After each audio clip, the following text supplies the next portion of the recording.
Hi guys, I'm Sihoong and I'm here to share about my PE testimony. My evangelism journey started immediately as I came to the faith. Or because I come from a Buddhist household, my parents were also Buddhist, and I immediately wanted to share the love of God with them, hoping that they come to the same faith. But although they have not come to the faith just yet, but in this waiting, I've learned about faithfulness. It's not about demanding from God for immediate results, but it's about trusting God's timing and continuing to live out God's love with them daily.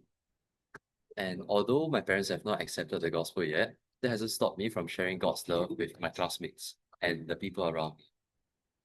And so I started off with three of my classmates. Jen Lun, who was the chill guy who I invited to church one day to spread the gospel with. Qi Jie, the laid back doing classmate that I invited to Remembering Christ event from YFC. And Krish, at that time, who was just some random Indian classmate I had, who I suddenly bombarded with philosophical questions over lunch. And with the three guys I shared with, one of the hardest things about sharing the gospel is explaining why people even need God, especially when their lives look fine on the outside. They have wealth, status, and consistent pleasures and comfort. I mean, they are not out here spiraling or crying themselves to sleep like I was before coming to Christ. And so when I share the gospel with them, I'm always trying to find a way to show them how their lives seems, although their life seems good enough, it's actually meaningless in the end. And I always get this look like, bro, I'm doing fine. Why are you being so drama? To them, I'm just attacking their success and peace.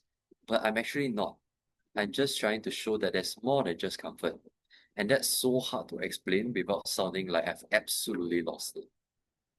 And second thing I found very hard to share with my friends is the realness of God and Jesus' existence, defining what is possibility and plausibility.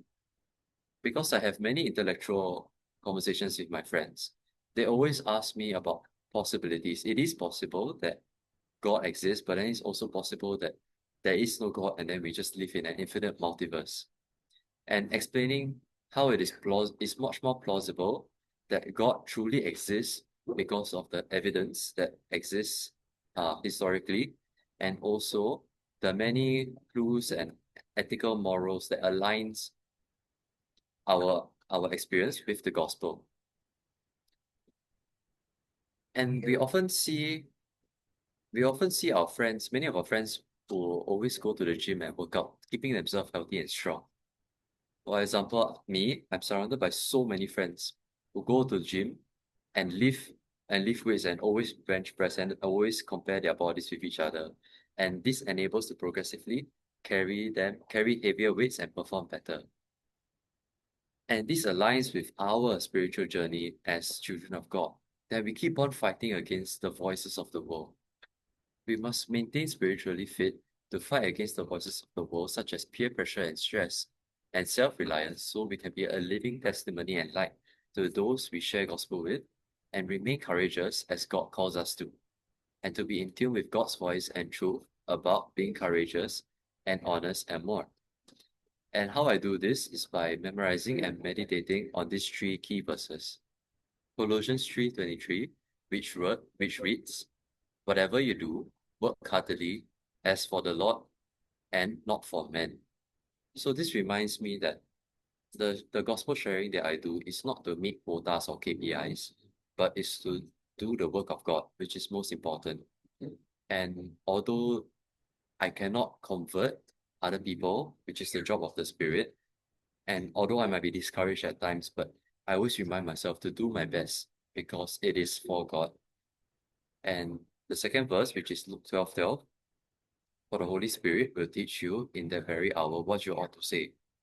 So this verse helps me not to be anxious when I share the gospel with my friends. Oftentimes we always think about, oh, am I gonna say the wrong thing, or am I gonna say something that might offend, or things like that. And this verse really helps me to stay calm and just be natural and to be confident with the gospel that I'm sharing.